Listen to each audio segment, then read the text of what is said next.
Yuba-Sutter.live's local government live streams are presented by Plumas Lake Self-Storage in Plumas Lake, where lifelong local residents are helping other residents keep things safe, providing indoor storage units, outdoor RV and vehicle parking, moving supplies, and Penske truck rentals. Details at plumaslakeselfstorage.com. So we'll go ahead and get started with our student reports.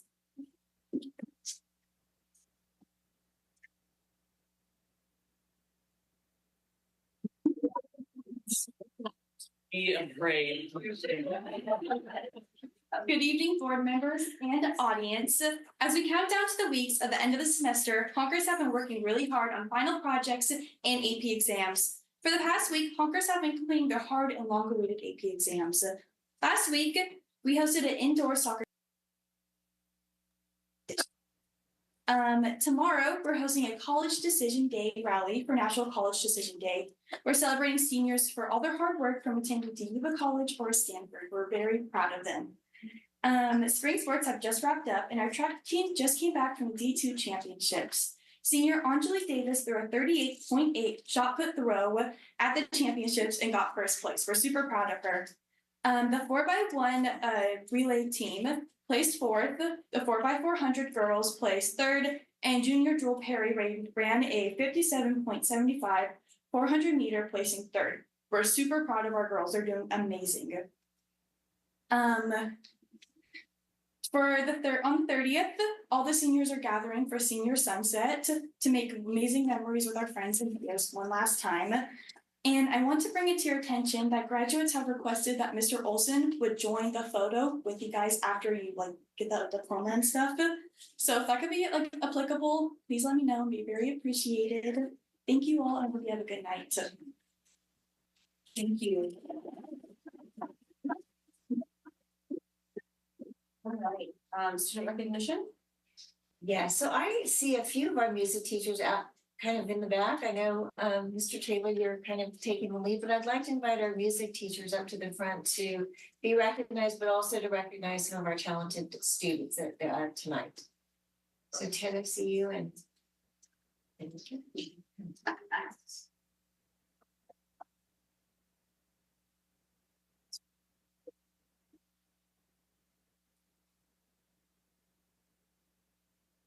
Hello, everybody. So we brought a lot of really talented musicians here. We have a performance for you and a short, very, very short speech from one of our students. A lot of our music teachers just went to festival, and we have a lot of awards to share. We brought one today from Terra Buena Valley Combo School, but we pretty much each won one. Yuba-Sutter got second place. Also in marching, we have YCHS got first place twice as a drum major, which was astonishing this year.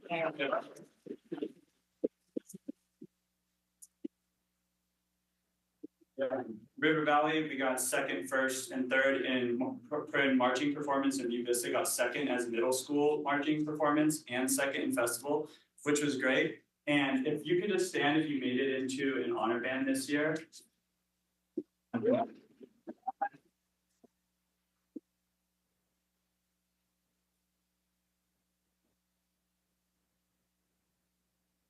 So all of these people all made it into high school honor band right here, and then the three over on this side all made it into the 6th through 9th grade middle school honor band with as far as I'm aware, Ethan Pomales over there, he's the first 8th grader to actually make it into a middle school honor band while in middle school.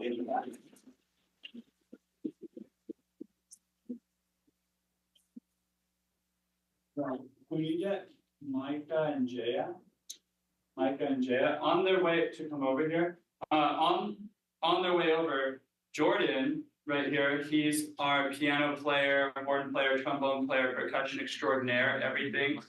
Yeah, Jordan, this is the second year making it into All Northern Honor Band, which is very prestigious. It's the second most prestigious honor band in the area. And he's also currently writing a percussion show for us for next semester, which is something that would be challenging for a college student to write. So,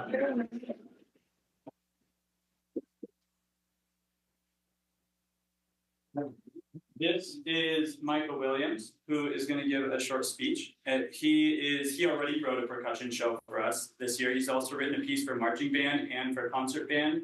He made it into, both have made it as soloist to Yuba College Band, played a solo on piano and for my band. And then Micah made it into the Yuba-Sutter Symphony as a soloist.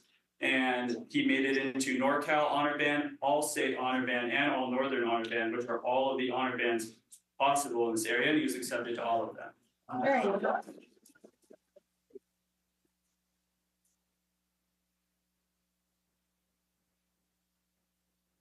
He probably doesn't want me to tell you guys this because he's already nervous enough, but he's also auditioning for a world-renowned music conservatory next week called Juilliard. Yeah, and so he already passed through the first round of auditions, and he's got his second auditions lined up already. So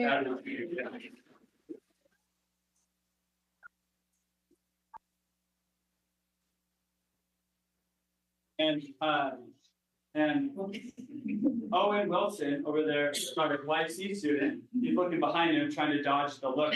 But Sergeant. Yeah, but he's Sergeant. Sergeant. This is not mine. I tried. Owen Sargent, he also made it into NorCal Honor Band. So awesome.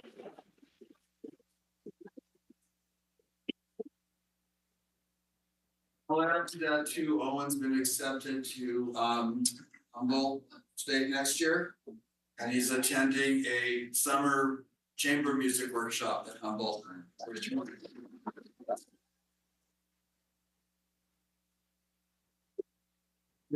And okay, so now I know that made it worse, but you have 20 to 30 seconds to share with the board. All right.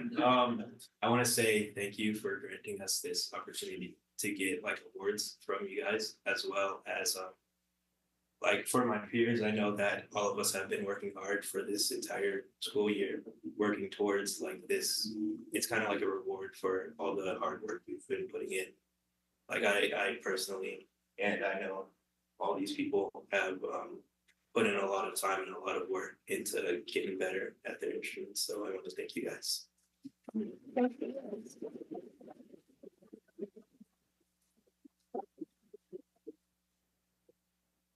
All right, to cap it off, Jaya, our closing act. Did you want to move? Someone say.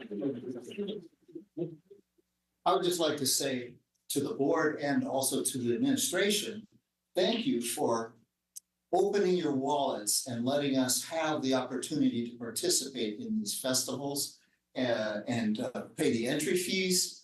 You paid for the bus for us to go to this festival last weekend. And if I remember correctly, the list of trophies that our kids earned was 11 trophies, a couple of firsts, several seconds, and a couple of thirds.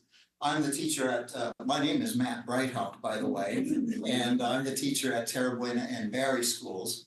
And I've combined my two school bands together. And as we were practicing before this event last week, I was thinking to myself, you know, you guys are sounding pretty good. And I was kind of optimistic that we might do really well. I didn't want to put any expectations unduly on them or predict that we would get a trophy, but we earned this third place trophy back here on the table because of the kids' hard work.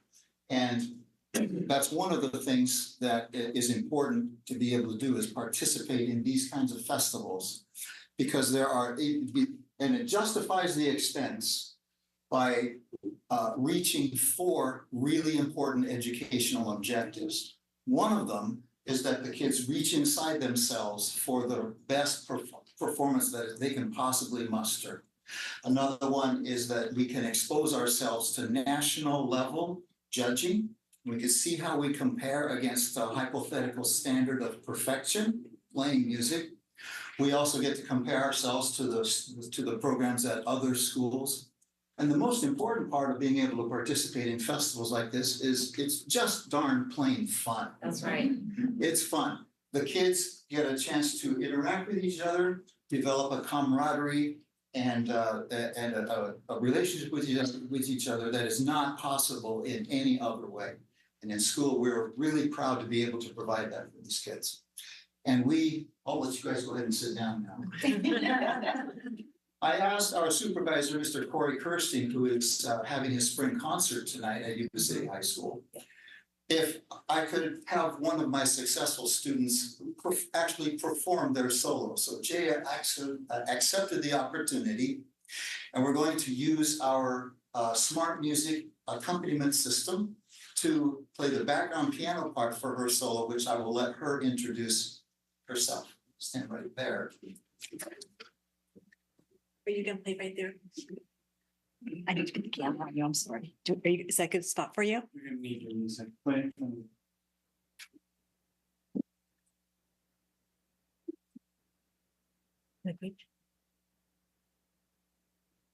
Through the wonders of technology, you can have someone play the piano here for us.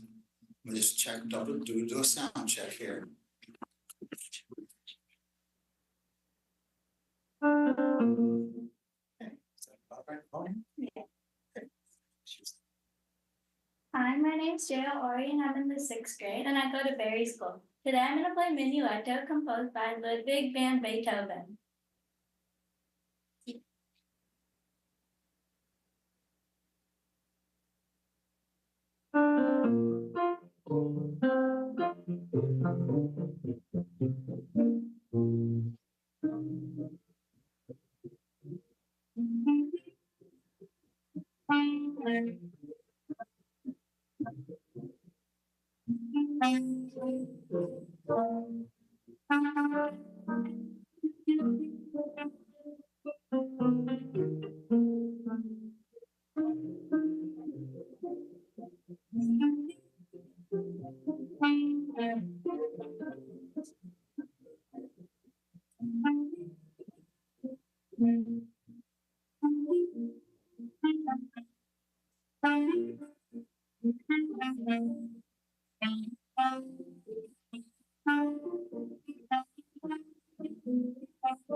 So this was our solo festival that we traveled to at American River College in Sacramento. I took six students with me, and they all earned a superior or an excellent award. And that was one of the superiors. Oh.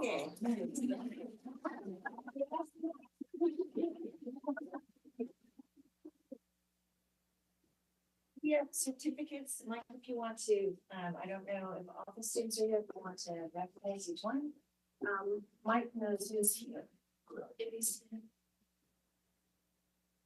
Because there's at least 2 students here. Okay. You want to do it live? That'd be nice if they're here, yeah. Okay, great. All right, you guys ready to get up? All right, so first person, first but not last, not least, this is Micah Williams.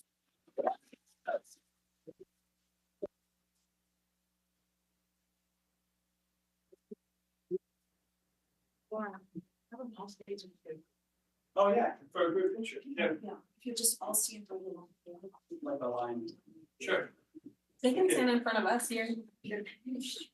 Okay. Micah, you can come stand over here. Yeah. Here, so other families can take pictures too. You guys can. Yeah, face the yeah. camera. That's- Jordan, Hudson, Gedford.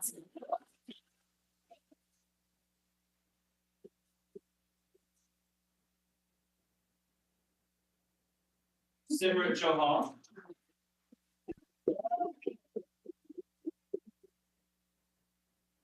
All right, so I'll move up forward. This is for CMA Middle School Honor Band.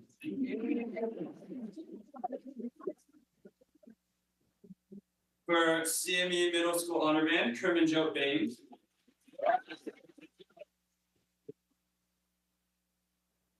For CMEA Selects Honor Band, Japin Villarreal.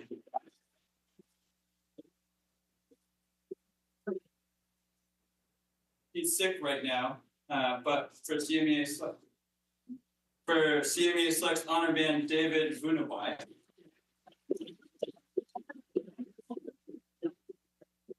For CMEA Selects Honor Band, Victoria Romo Diaz.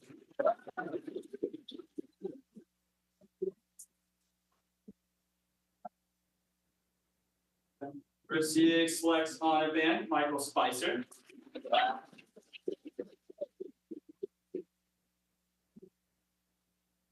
Dodgy.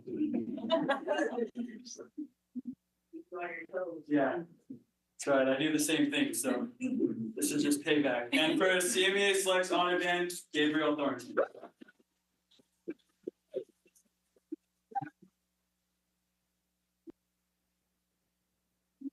More here. Yeah. Probably good. Oh, We have deep distance and West. yeah. Okay, for CMA Middle School Honor Band, Ethan Pomales.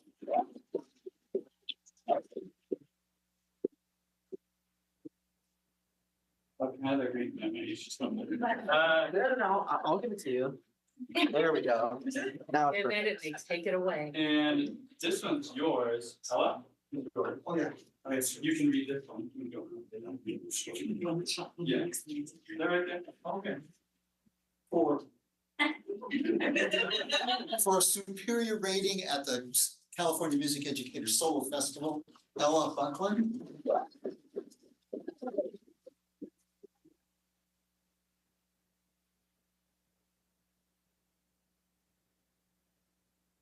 For an excellent rating at California Music Educators Solo Festival, Ryan Cuellar.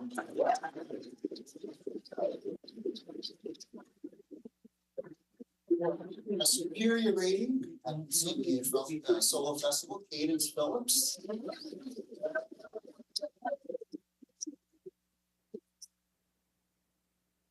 Excuse me, Owen Sargent, CMEA North Section High School Honor Band and NCB CDA Honor Band.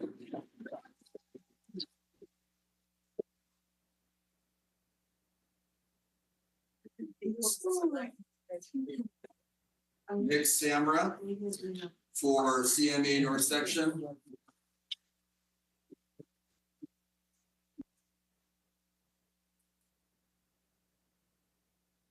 And one more, Gabriel Avila for CMEA North Section.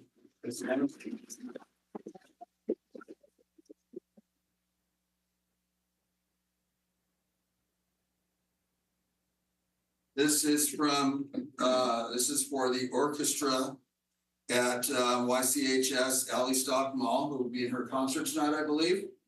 Soloist with the Yuba-Sutter Symphony Orchestra.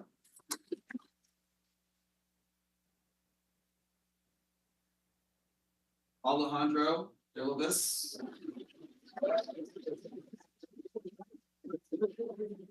We did something we have not done before. It's called an L pattern for drum majors. And he absolutely excelled at this beyond anything we have seen.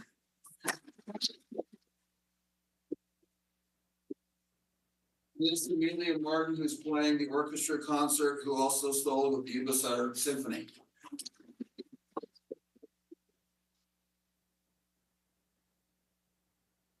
Here's a few more. Is that you? I believe so.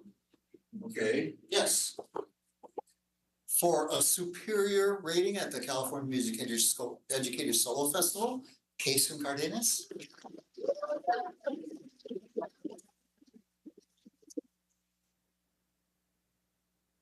And Braylee Trotty.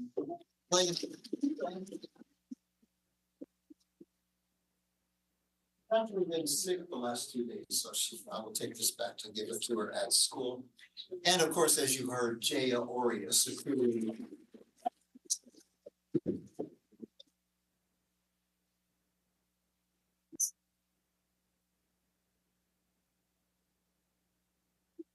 Thank you to the school board for this recognition.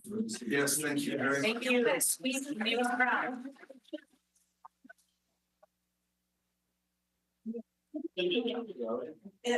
All right, little ones in front. Okay, all right, you five, Jacqueline, Simran. All right, you guys, and Vicky. No, you're a big one now. You're too tall. All right, now you guys go in. Go in this way. Here, you can give them space. Michael, you're a little one. Sorry. All right, we're close enough now. He's like, if I grow the hair a little. Okay, you guys go this way to give this little guy some space in, and you back up, sir. Go that way. You got it. Keep going. Keep going. You keep going. All right, girls, this way. That direction. All right, sit. Thank you very much. Yeah. All right, fire those. Smile with your eyes. You don't look crazy. Oh, you must have fun. Thank you all very much. Let the parents get it too.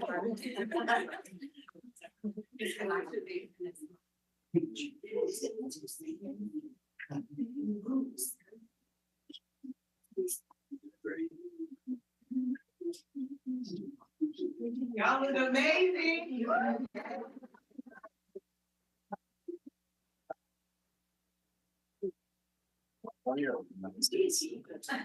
Thank you all. I think you're good. So. Thank you, everyone, and congratulations on a great job.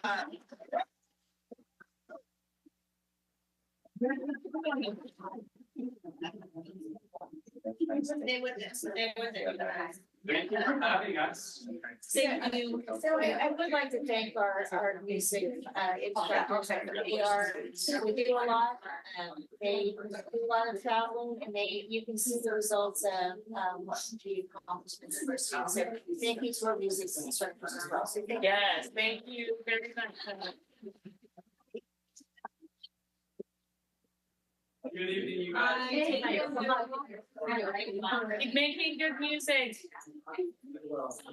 Good luck, Micah, if you haven't left already. No, I want him to keep us posted on how. That's awesome. Yeah. The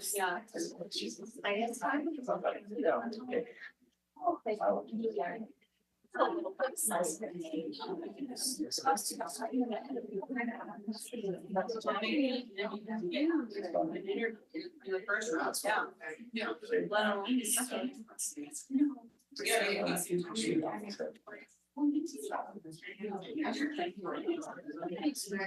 Where are you guys going? I know, it's so exciting. It's not fun. They're gonna look at policy. It's the best part. There's contracts. I mean, I don't want to give anything away.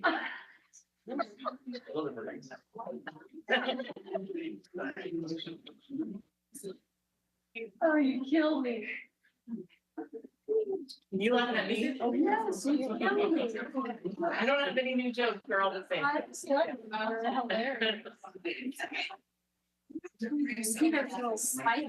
Maybe we'll sing later, I don't know. You lead us off. I can sense it right Everyone. Okay, I think we can go ahead and move on. Now, yes, yes, perfect. Okay. We're gonna move on to school counselor highlights for 23-2021. Okay. Oh, you missed your voice. Wait, we missed that recognition. All right, side. Sorry. Keep the party going. My apologies. Sorry, Jen. That's all right. Employee recognition.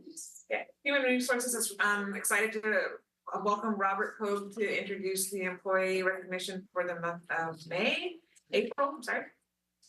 And Mr. Pogue. Good evening, board, trustees, staff, and audience. More fun. That was certainly great with the students and their teachers. We're going to continue celebrating excellence tonight by presenting staff who've been recognized at Bridge Street School and Berry School.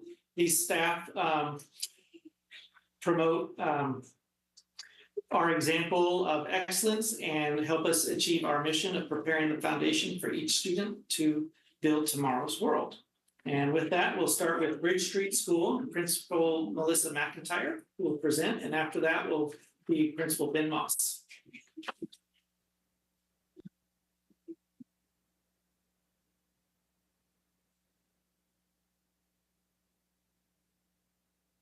I always start by thanking you guys for doing this event because it's the people that make Bridge Street work so effectively. And we are so excited to be able to recognize Luis. It was a clear choice by the staff. I always send it out to staff and get staff input. And Luis came flying in easily. And it was not a surprise. Our head custodian unfortunately left at the beginning of the year, and losing a head custodian is tough. They are responsible for many pieces of how that school functions. And we had 2 head custodians step in as subs, and Luis was one of them. And he just completely shined. It's not just about the custodial piece, but it's the management of the entire school systems, the grounds, the calls that you get, the multitasking, the navigating staff to be where they need to be to keep the school functioning well. And he does it with a smile on his face all the time. I don't even know how he's going to clean up vomit, but he's smiling, but he does. It's always a hello, it's a good morning, you ladies have a great afternoon, I'll see you tomorrow. Just this jovial, upbeat personality that you don't always find. And it is just amazing to have that permeating around the entire school campus. And kids are a focus for him, which I appreciated and don't always get to see because custodians get wrapped up in their world, which is totally anticipated. But Luis would always step in with kids, helping them out, encouraging them, taking him multiple kids alongside of him to just encourage them, mentor them, work with them, mostly our struggling kids. And so he has just been an absolute blessing to Bridge Street School over this year. And I have made it super clear to Mark and Jorge that this guy absolutely needs to be a head custodian. They tried taking him once this year. I did put my foot down at that point, but now I said definitely he needs to be in a position where he's head custodian full time. So I'm really honored to be able to recognize Luis. He is incredibly deserving, and I really can't wait to watch his career in our district because he's going to do great things.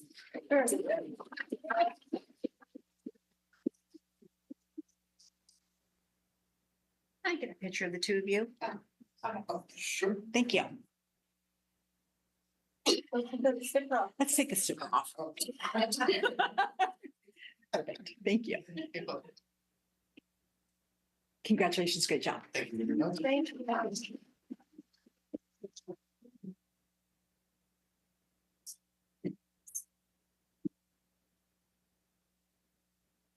Next will be Principal Ben Moss from Berry School.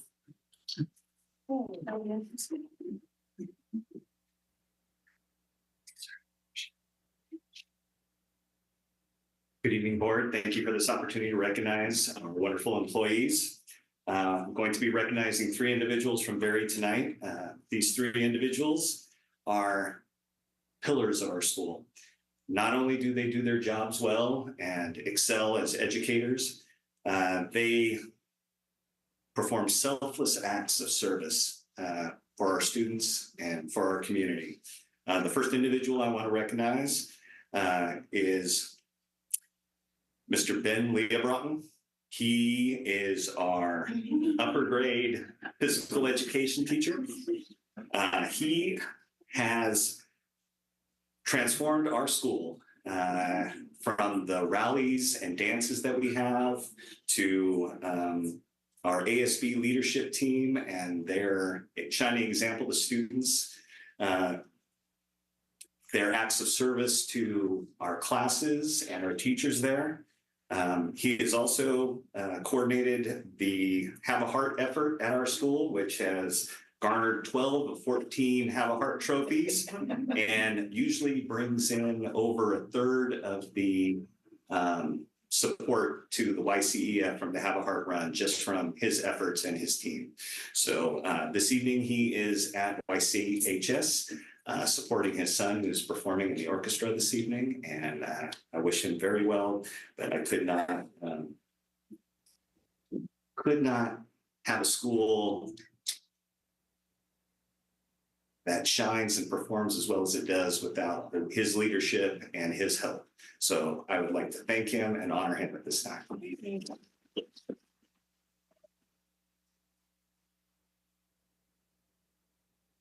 My next teacher is also from our upper grade. She teaches our English and reading support. She goes out of her way to make sure students have their needs fulfilled as far as if a student is having difficulty with homework, needing an emotional shoulder to talk to. She's part counselor, part mom. In fact, she has her two wonderful sons here with her tonight, as well as her mom. And we are so proud of her. She is our CJSF lead. She has been a grade level lead for our 7th and 8th grade group. She has also coordinated the canned food drive that each year has grown and grown to the point that this year she was recognized by the Mother Hubbard's Cupboard, having raised enough food to feed the numbers, I think it was 600 families, the number of students that we have at our school. So this is through her effort, helping to inspire and coordinate our students there. She also assists with the selection and guidance of our students that receive our governmental awards from our candidates in the area, as well as the Kiwanis Hope of America Awards. So without further ado, I'd like to recognize Miss Christina Jones.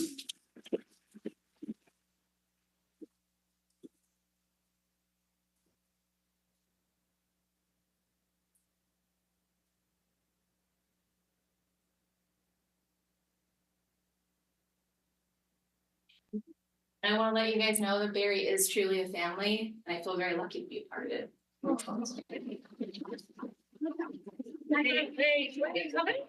How humble this. Go for it. Pictures or And while we're posing, I'm going to let Miss Chloris know that this was one of the wonderful people that we recruited from a Chico fair. It's true. Yes. Thank you. That's good. That's good. All right.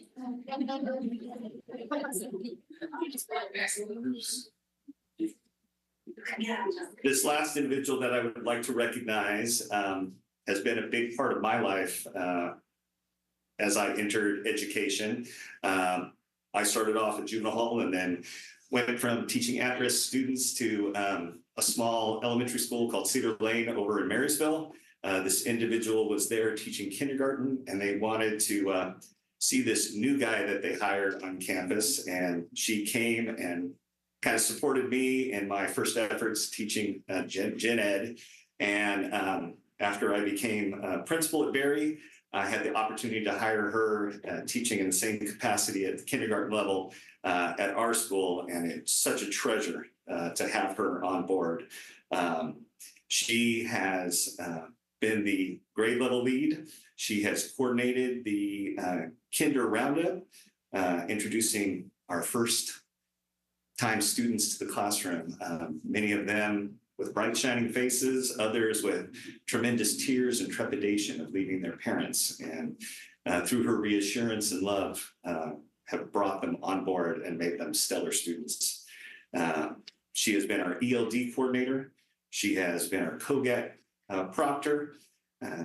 She most importantly leads our Sunshine group at our school, helping out those when tremendous tragedy is struck, as well as recognizing those precious, wonderful moments of births and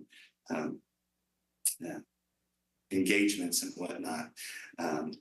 And her lead in our Sunshine group has just been so supportive of our staff and families here at Berry. And I would like to recognize her now, Ms. Carrie Lewis.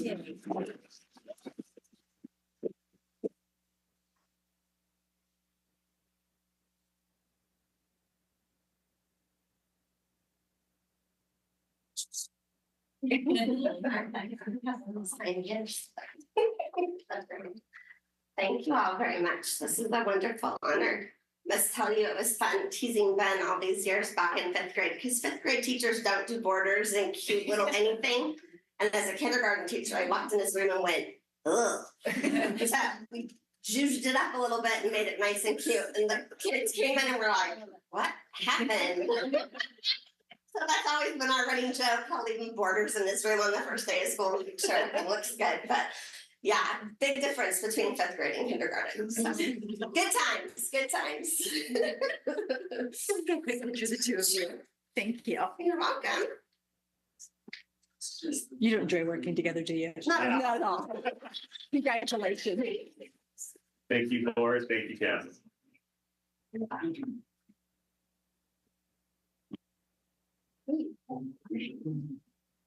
Okay, now we can go. School counselor. Thank you.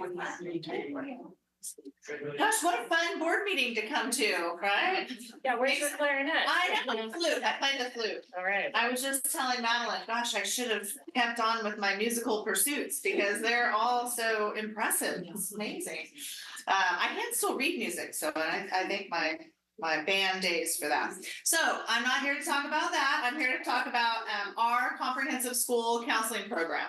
So I just wanted to highlight a little bit for you. I'm going to intro and then I'll ask the counselors who were able to come tonight to come up with me. But we have 32 district school counselors across the district. We've balanced those across the district so that they have decent recommended caseload sizes. But we just have this thriving program that I think we hear about how vital and how important it is, but maybe you don't know exactly what they do and exactly what they've been working on. Our goal is, do we have that, just that slide? This is the only slide I have for you. Everything else you have in your board packet that came from the sites. But I just wanted to highlight for you that the school counselors work in these three domains on the bottom. So the 3 domains on the bottom are what they're expected to do. So it's that SEL counseling, that college and career counseling. I'm trying to look and see where it shows on the bottom for you. And the academics, thank you. That's kind of the obvious one, right? Couldn't forget about that. But they operate in those 3 domains. And then as we work our way up, our tier 1 is all students, right? It's universally. So that's what you're going to hear about when you hear about counseling lessons and you hear about rallies and activities and those sorts of planned activities that we have that all students are engaged in. Really working hard to make sure these aren't site counseling programs, but it's a district program that 2nd graders across the district, 7th graders across the district, they're getting these components of counseling. You move up the tiers, our school counselors are working also in that tier 2 mode. That's data-driven, targeted instruction for some of our students who need additional supports, right? So you're used to hearing about interventions for academics, but we do the same thing in school counseling, interventions for behavior.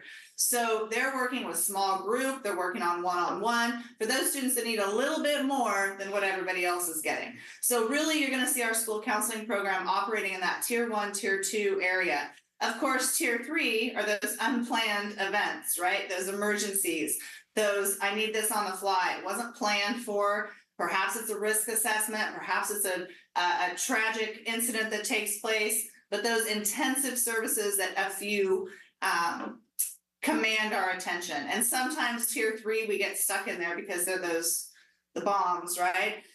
But they're not sitting around waiting for that to happen because they're working in that tier 1 and tier 2. So I just kind of wanted you to understand a little bit about that multi-tiered, multi-dimensional disciplinary system that they're working in. So counselors, come up and join me. Out of our 32, we had a few that said, oh, I'd love to come and say a little bit more about what my school site is doing. So if you refer to your board packet, it's in your board packet. They'll introduce themselves and what site they're currently working at. So you can kind of maybe flip to their presentation and they'll refer to that. But I asked them to just either expand a little bit on what they shared on their 1-pager or highlight something that they weren't able to fit on their 1-pager. Because I tasked them with this, okay, let's show your site, your administration team, our board, our community, exactly what it is you're doing and quantify that. So that's what they were tasked to do. And I hope that you are impressed as I am with the work that they've accomplished for our students. Madeline, you want to start? No, she asked me to start first, so. I can get it over with. So I had to type all this up, so let me just pull it up really fast. I'm super nervous. I'm used to talking in front of rooms full of kids, but not peers and definitely not the board. So a little bit nervous. So what was that? So we're kids at heart. Right. Can I just make a quick request is, but when you introduce yourself, just give us a pause so we can like scroll. Oh, so sorry. I'm Madeline Braingram, the school counselor at Lindcrest Elementary. And my little page looks like this if you want to search for it. Do you have a digital copy? They have a bell in there. So we have to go through 17 of them. All right, just, yeah. It has little flowers on it. Yeah, all right, thank you. Thank you. Are we good? Yeah. You guys got it? Okay. Now my phone went down again. Okay, here we go. But before again, and we're in the middle of Mental Health Awareness Week. So just for everyone's sake and for me to calm down, if we all want to take a really deep breath together, slow breath, that will really help. Okay. Okay, members of the board, thank you for the opportunity for us to humble brag and share the positive impact and success of our comprehensive school counseling program. I wanted to highlight Tier 1 interventions where it shows 442 on my page, because in 3 weeks, we'll hit that number, which are the sessions inside of classrooms. Those are individual counseling sessions, or in the classroom, sorry. Tier 1 interventions are a guaranteed service for all students, and they promote social emotional learning. The main focus of Tier 1 are really the classroom lessons, which I provide to all classrooms at Lindcrest, TK through 5th. There are 26 classrooms. But unless you've sat in on one of the lessons or you have a student who attends YCUSD, you might be wondering what the lessons are all about. Well, 30 minutes is set aside for each class, focusing on a range of social emotional topics, such as, that's on the right hand of your page. Feelings, identification, and regulation, diversity and inclusion, healthy relationships, respect and responsibility, resilient skills, conflict resolution, to name a few. I may read a book, show a short video, provide worksheets, or lead the class through a hands-on activity, or some combination of these that elicits engagement through conversation and reflection. We also try to encourage teachers, cross your fingers, to stick around, because this can help allow for topic reinforcement in the classroom for the rest of the week. Sometimes I even try to send out parent communications regarding upcoming lessons to hopefully reinforce at home as well. Tier 2 programs target students who require additional support beyond the umbrella of Tier 1, and I'm extremely proud of the implementation of Tier 2 supports through small group counseling at Lindcrest. But I can't take all the credit because I get to work alongside our amazing social worker, Evangelina Thomas, who also works out of the wellness room with me. Evangelina and I have quite the flow going because not only do we run our own small groups, but we also co-facilitate several together. Each trimester, we collectively run about 8 small groups that meet weekly for about 6 to 8 weeks total, all curriculum-based. Some of these groups include divorce support, grief support, emotional regulation, and girl power, to name a few. In addition to our Tier 1, 2, and 3, I also head our student leadership team and am a member of the PBIS team, both of which aim to promote positive behavior and help establish welcoming, supportive school climate. I am extremely proud to work with a skilled counseling team and incredibly collaborative school staff that make all these interventions and supports possible, because when we work together toward a common goal, our kids win. Thank you for your support as we continue to foster the overall well-being of our student population. Thank you. Thank you. See, now she wants to stay up here. You'll notice too that she has referenced the same as I did, that comprehensive school counseling program. And I just want to highlight that because perhaps some of us that it's been a while since we've been in school. We may have been used to a guidance counselor, somebody that did our schedules for us, basically told us if we were on track to graduate or not. And that's essentially what people thought of as their guidance counselors back in the day. Gone are those days. So now we have comprehensive school counselors who have a systematic, data-driven, planned, proactive, it's part of the school day, it's part of the instruction, and it's building on the school culture and the mission and vision that the board sets forth for us. So when you hear these, I just want you to keep that in mind. You're like, wow, these are not the counselors that's just sitting in the office waiting for somebody to need a schedule change, right? These counselors are doing far more than that, and I think that's what you're gonna be really impressed with. We'll stick with K-5. Alicia? Sure. By the way, mine's the first one, so it's easy. And it's got the pretty colors, just like the Yes. Yes, that's the first one, okay. Yeah. So welcome, hello, I'm Alicia, I'm the school counselor at April Lane Elementary.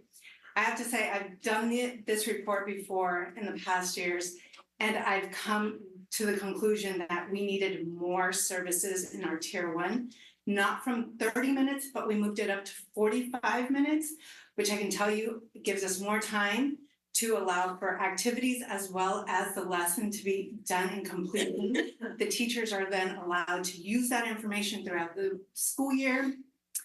Admin references them when they're being talked to or explained or re-explained the rules and expectations. So that's the biggest thing.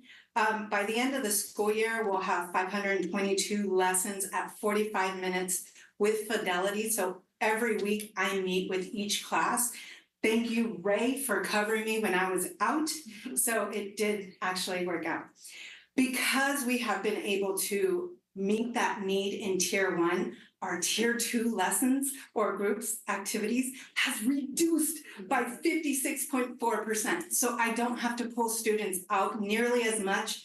And those referrals come from PBIS discipline, the past data that is given to them twice a year, and then parent or teacher referrals. So if there is a student who needs some extra support, or it's like something came up in the family home that requires them to get some additional support, I'm available for them. Because of that wonderful number and tier 2 also dropping down, you guys can guess it. Tier 1 also decreased. Tier 3, thank you. So reverse. So our tier 3 decreased 34.4% for one-on-one and 17.9% with drop-ins. Like Jen mentioned, there's those inevitable crises, and keep in mind, April Lane also has the ES program, so inevitably I'll get called in to deal with the situation. So those numbers might go up. On to the better and funner news. Our attendance has increased by 2%. Students are feeling safer, prouder to come to school, able to communicate and talk about their problems. They can tell the difference between being rude, what's the other one? Mean and bullying. So there is a clear defined difference, and that is discussed and taught at the beginning of the school year. So if there is truly a bullying issue, they'll talk about that. Otherwise, they know the skills thanks to Kelsey's Choices, another program that we all share. They can solve their own problem if it's mean or rude.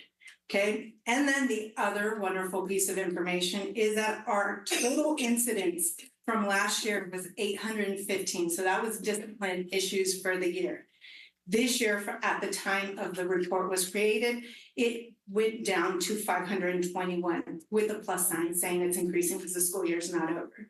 But as you can tell, if we really target tier 1, you get a lot of positives in the right direction. Our attendance goes up, our discipline goes down. I wish I could say there's more in academics, but in elementary school, I can't compute that because Aries does not like it with the comments. So if you guys want to take care of that, I would greatly appreciate it, and I can look into that. But other than that, questions, comments, concerns. Beautiful, thank you for your time. I bet you'd like them to do a little rude, mean, bullying lesson for adults as well, right? Just to kind of clarify what bullying is and isn't. It's a great lesson. Cece? Hello, my name is Cece Cobb. I'm a school counselor at Lincoln Elementary. And at Lincoln, we have 497 students. Oh, do you want to look at that? It's number 4. We have 497 students. And because of our facility, I have the ability, because we're a little bit, we have a few more rooms in our school, I have my own classroom, which affords me the opportunity for every single student in our school to actually come through my classroom one time per week. So far, as of today, up to 569 lessons, shooting for 600 by the end of the school year. So having worked at many years at high school, many years at elementary, now many years at middle school, and now at elementary, one of the things I'm always amazed is our ability for the littles to learn and understand concepts. So I thought I'd share just some fun facts that I listed there also. So our kindergarten students can actually define but also explain the difference between a fixed mindset and a growth mindset, and understanding that they want a growth mindset. And with that it's okay to make mistakes. They learn about the power of yet. Instead of saying, I can't do it yet, they say, I can't do it, they say, I can't do it yet. In 4th and 5th grade, they're learning the skills and understanding that it's actually a skill to learn happiness, to raise your own happiness, that's a skill, resiliency, and then lower your stress and your anxiety. And my personal favorite is 2nd grade, because our 2nd grade students, and I always tell them to go home and brag about this to their parents, if they can tell you who Aristotle is, 2nd grade, 7 and 8 year olds, they can tell you who Aristotle is, and each week I reinforce and they guess all 8 of Aristotle's virtues. So Aristotle's virtues, the 8 of them are ambition, I'm doing it like this, ambition, bravery, confidence, and then generosity, friendship, and honesty, and then patience, and one of their favorites, because it just sounds funny, is wit, which is actually humor. And their ability to learn those and articulate those, and hopefully practice those, I think is something that's pretty amazing for our littles to be able to do. So thank you for your support. Thank you. I'm going to graduate you up now to middle school level. We have our Gray Avenue representation here. So I'll have Ray, Liz, and Lupe come up and talk with you. So look for Gray Avenue. Good evening, everybody. I think we're number 13. We still need to find our sheet. Bless you. So my name is Ray Miller. I'm currently a counseling intern here in the district. So like she said, I'm at Gray Avenue. Lupe Zamora right here, and Liz Braun, we're the counseling team currently. So if you're looking at our sheet, we start at the top. We have our admin team and our support staff listed up there. We also have a rundown of our enrollment data. And we chose to focus in the academic realm of counseling. So we were talking about academic at-risk 8th graders. So we had a total of 240 8th graders enrolled at Gray Avenue at the time. And when we talk about at-risk students, we're talking about students that have a 2.0 GPA or less. And so we identified 78 students at the semester that had that GPA or that fit that GPA category. So as we start to work with those students at that time of the school year, we have various interventions based on their needs. The interventions do include, but are not limited to, because it's kind of a case-by-case basis. We have periodic academic meetings with them to check in. We have parent-teacher conferences. That also includes contact via mail or phone with their parents. We have SST meetings that we help facilitate and run. We can set up tutoring. We also have what's called SART meetings, student attendance review teams, when we have students that have kind of concerning attendance numbers that are becoming a barrier to their academic performance. And then we have tier 2 meetings where we help identify some of those issues that students are struggling with, where we work in tandem with the admin team to help identify different ways that we can help. And then we also have tier 3 and different academic supports where we set up students with the intervention classes that we do offer. So over the course of the next 6 weeks after the end of the first semester, we started with 78 students in that academic at-risk category. And through those 6 weeks of interventions, we had a 16.6% decrease of our at-risk student population. And we ended up at that point in time having 65 total students. We don't have the current numbers right now, but we're reviewing. We're currently working on that at this moment, but we're predicting that it's gonna be a lot less this year. And we're also continuing with those interventions and adding new interventions as we go to try to get creative and get more students to promote.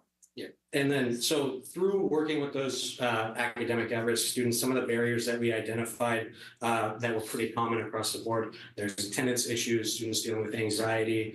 We do have some displaced youth that we have our social worker working with as well. There were some transportation concerns and unfortunately some at-risk behavior. Some of the interventions that we do put in place are small groups that work on some of those skills for those at-risk behaviors to kind of help have a positive impact on the students' academic performance as well. And what we've learned throughout meeting with them, all those barriers that we've identified, they do help inform our planning for next year as we kind of prepare to tackle the new school year as we wrap this one up. So that's pretty much it. Yes, guys, have any questions, concerns? Thank you. I think hearing numbers is not something people are used to hearing from counselors either. So that's really been one of the lessons we've learned as a team is that we need to see the impact. We need other people to see the impact. So when you hear about increased attendance, decreased discipline incidents, decreased suspension, those are their goals. That's what they're working for. Everything they're doing preventatively and proactively is with those goals in mind. Our K-8, Riverbend, we're gonna have Ms. Kelly come up. Riverbend looks like this, kind of fluorescent. I'm not sure what number it is. So I'm just gonna read. My name is Kelly Swanson and I am missing my glasses and enjoying my third year working predominantly with the TK through fifth graders at Riverbend Elementary. To begin with, on our one pager, I want to point out that Jasby Adela, our 6th through 8th grade counselor, wanted to highlight the 2% decrease in suspensions and reductions in chronic absenteeism from last year to this year. I also want to highlight too, it's not on the one pager, but our completed suicide risk assessments are quite a bit down from last year as well. From 22 to 23 to 23, 24. Because data drives many of our interventions, I wanted to show pre and post assessment results from a lesson I taught early in the year. District-wide, you heard about the Kelso choices. We teach the 9 Kelso choices at the beginning of the year to provide elementary students skills to talk out small problems. I wasn't hearing the students use the choices, so I retaught the lesson in March. The post-assessment revealed that 100% of these 3rd graders believed that they could learn and practice Kelso choices, and 91% knew there are in fact 9 choices to use. When the students use these choices, they are using kind communication skills, and we encourage the students to use them before reaching out to a trusted adult. Next, I want to give a shout out to our social worker, Jen Coates, who brought over 20 local professionals to present 7th graders at our first ever career fair in April. This event was inspiring and will be expanded next year. This month, our TK through 5th graders are exploring how personality traits and career interests are related during their bi-monthly classroom counseling lessons. Next Friday, our 3 5th grade classes will visit the 7th and 8th grade career to technical education class to preview that elective and the hands-on skills that students may use later in their careers. On the same day, all our elementary students, hopefully, are invited to come to dress up as a professional in their career of choice. Back in February, I visited 5th graders at Lincrest and Park Avenue and introduced them to Riverbend's middle school program. And thanks to 5th grade teacher Shauna Kraft and 7th grade leadership teacher Dylan Carson, we'll have a welcome barbecue next Wednesday for our incoming 6th graders and their families. Finally, during Mental Health Awareness Month, we are reminding students of the importance of our mental health and dress-up days this week, and Sutter Yuba Behavioral Health will share resources and projects at each grade level's lunch this Friday. As always, we utilize our wellness room for individual counseling, social and academic skills groups, and visiting organizations or agencies like Ada Terry's Sutter Health Bereavement group. And if you haven't been to the Sutter County Museum to see that exhibit, it is well worth it. Thank you very much. Thank you.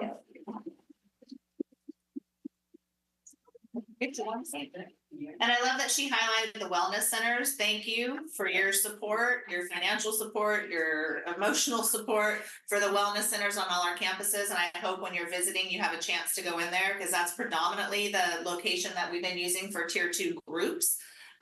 It just adds a completely different vibe for students, and it really enhances the behavioral interventions of the work that they're doing. So thank you for that. Let's go to high school, Yuba City High, Amy and Bill.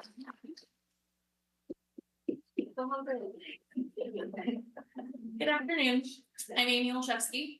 I'm Bill Gonzalez. We are with Yuba City High School. We might be the last slide, I'm imagining, one by alphabetical order. For our slide, our main focus was our data-driven decision-making on how we can further support our students, of course, academically, focusing on our graduation rate, A through G and CTE, but as well as social and emotional. You'll see that our school contacts are over 15,000 contacts between our team of 6 counselors. That's both between academic counseling and social emotional. So it could be as easy as checking in on grades, graduation progress, or it could be as serious as a risk assessment. This year we have risen our total counseling lessons in the classroom. It's a little bit harder for high school compared to elementary school. We don't have the time to go in for 45 minutes for all different types of curriculum and different, classrooms and everything.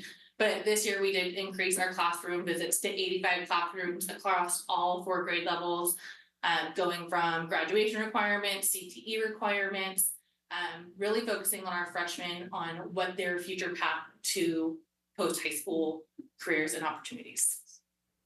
We additionally in those been designing as each grade level continues. For example, in the sophomore year, we do a similar assessment with them of their personality traits and things like that to help guide them to their careers. Juniors, then we do a little more career work, and of course, as seniors, we're working towards them going into college and or whatever career path they're going to follow. In looking at it though, you will also notice that while we focused strongly this last year on trying to improve our A to G rate, we unfortunately noticed a different trend in the CTE rate, which though it looks like it's a negative for us, it gave us an opportunity to kind of focus on what do we need to do to structure our program to make sure that we have all these bases covered. So implementing things for the coming year. If you look also down on the data-informed decisions, you'll notice that we noticed how our freshmen and sophomores do not come and see us nearly as much as juniors and seniors. Now, admittedly, the seniors certainly have more need for us to work with them as they're working for graduation and for whatever career they're applying to. But by using the tier 1, it gives us a chance to better connect with those students and give them the opportunity to come in and feel comfortable working with us. So we can work with them more comprehensively throughout the 4 years that we have them with us. The other thing we noticed though is looking at the decline in CTE, we decided to improve the requirements for what they need to do for reduced days and things like that in order to encourage them to be able to either go down the path for A to G or the expectation that they should complete a CTE pathway before they finish in graduation. So our program is still growing, but we have definite plans and objectives that we want to achieve and the kind of goals that we want to see for our school. Okay. I'd like to also add, we've been doing a lot of community outreach. So Mia mentioned our decision day tomorrow. We're very excited to celebrate all our seniors. So not only just our seniors going off to continue education at Yuba College or a 4-year university, we're also acknowledging military and trade schools as well. So any continuation of education, parent night, senior nights. So we really wanted to strengthen our bond with our Honker family. Yeah. Any questions?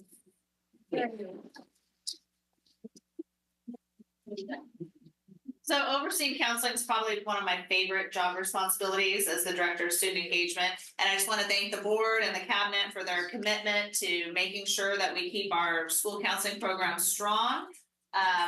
Several of them mentioned the overlap and the work with the school social workers. I'll bring them to you next time.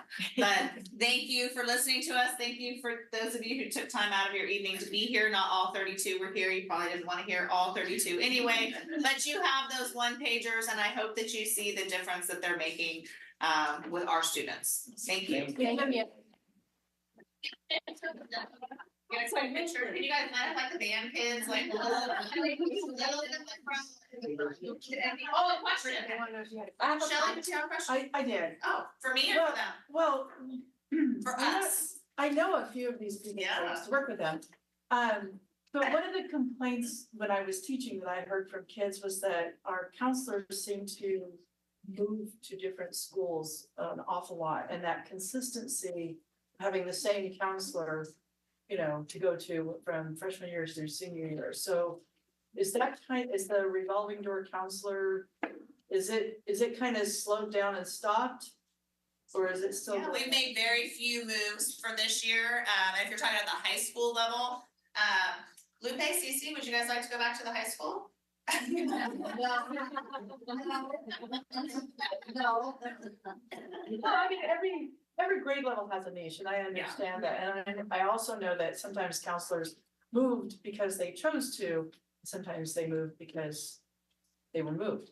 So, I'm just thinking about the students and having that consistency, having the same counseling staff to go to and seeing those same faces. I'm thrilled to meet the counselors from YC. I didn't ever have a chance to work with them. I haven't been gone very long. I think we have one new counselor that will have it at Yuba-City because one of our counselors from Yuba-City is moving out of the state, and so she's left us. But we've moved one of our K-5 counselors to the high school to fill that hole at her request. I think they all understand that when we have meetings, we talk about, and I should highlight this too, it's no longer just K-12, right? It's TK-12. Right. So our elementary counselors are picking up those TK and they're teaching lessons in TK classes. And our TK teachers are like, hey, we'll help you. We want to learn kimochis, right? So they're in there teaching you've ever seen those little fuzzy balls and they got the little smiley faces. They look like emojis, but they're called kimochis.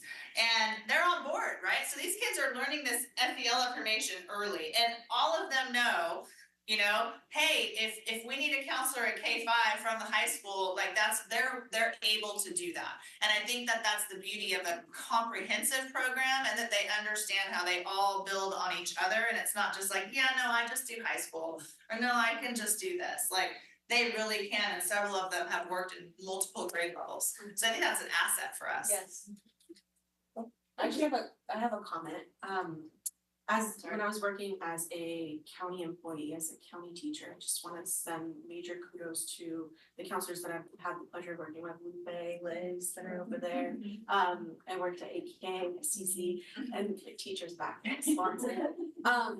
But I just want to say, I really appreciate, I know you mentioned that they support our students. It's not just YCUSD students that you guys support. It's also our programs and our smalls that are around us that have, that are in our SEC classes.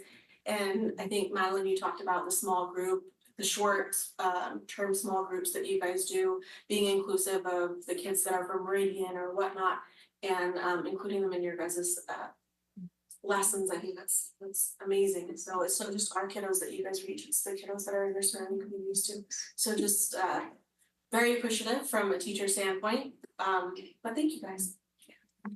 Thank you. Group picture. I'm in Jack.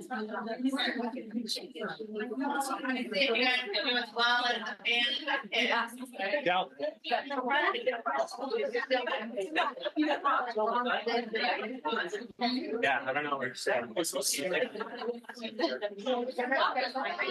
right, everybody. Really excited with you guys.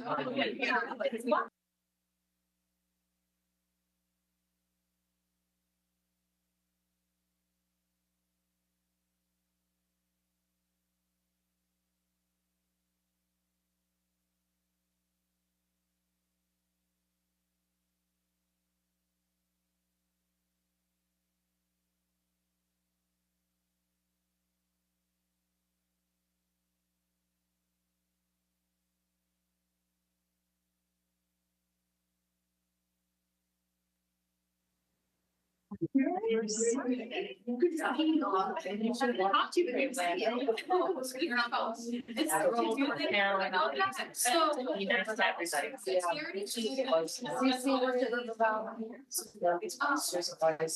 guys are leaving, you have so much more to discuss. You have to even. We're missing it. There's juicy stuff on here. Bye, thank you. Thank you, thank you. Glad, thanks for laughing. Okay, moving on. Comments from the public. Sorry. We're gonna have them come back and listen to the rest of the meeting. Just kidding.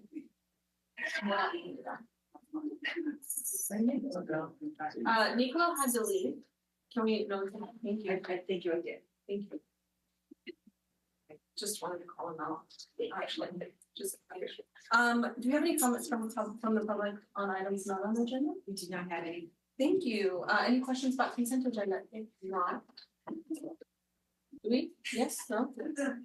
No? Okay, if not, can I get a motion? I make a motion. Thank you.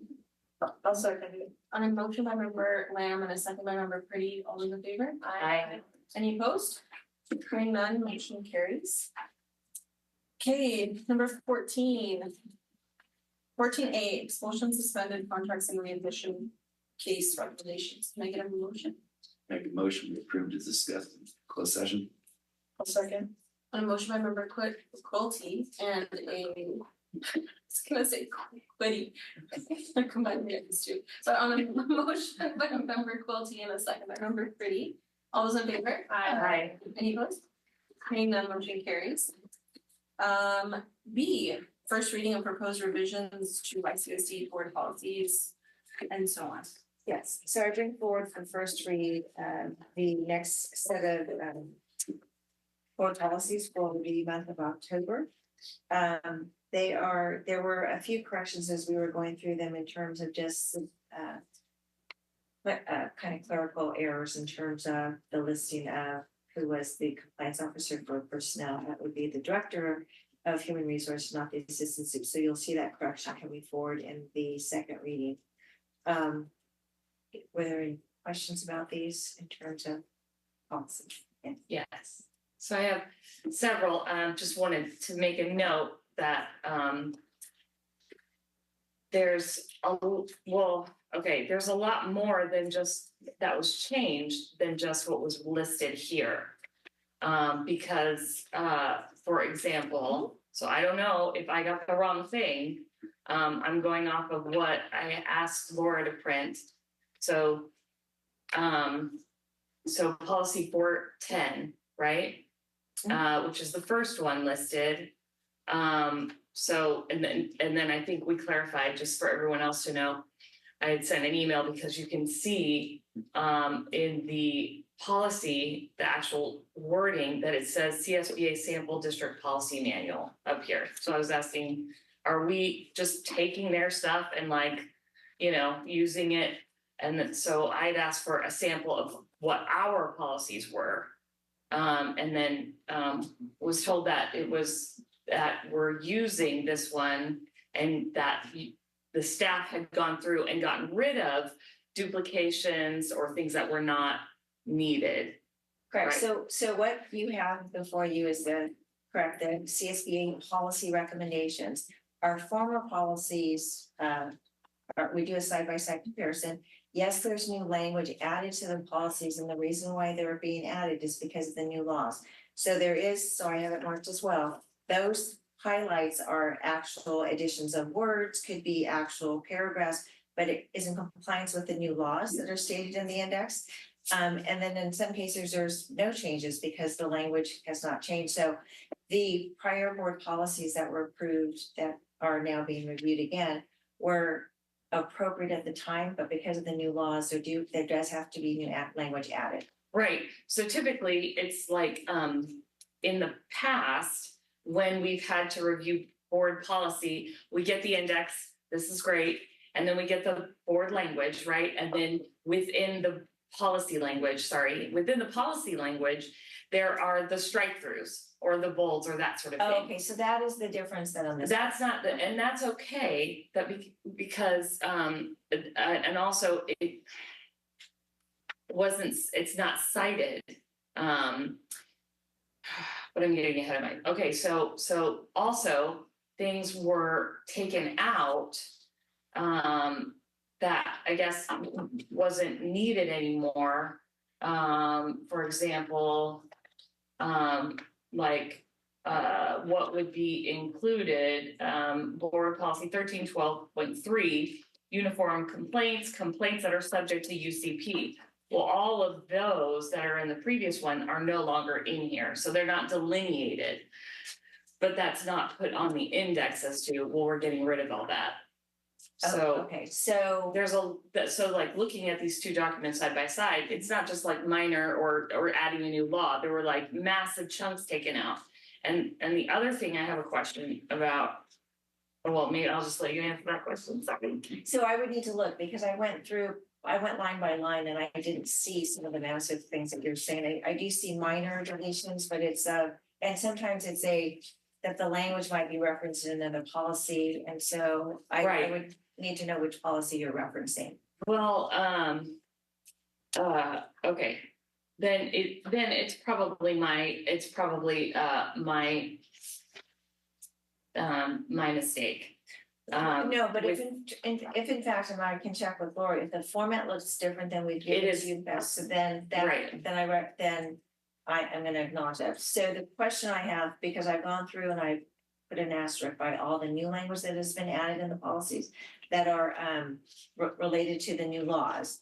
And then the course of study will look different, because our course of study is permissible for you to make it aligns with what the district does. So you'll see strikeouts in that. But what I think I'm hearing you saying is the format this time looks different than which is fine.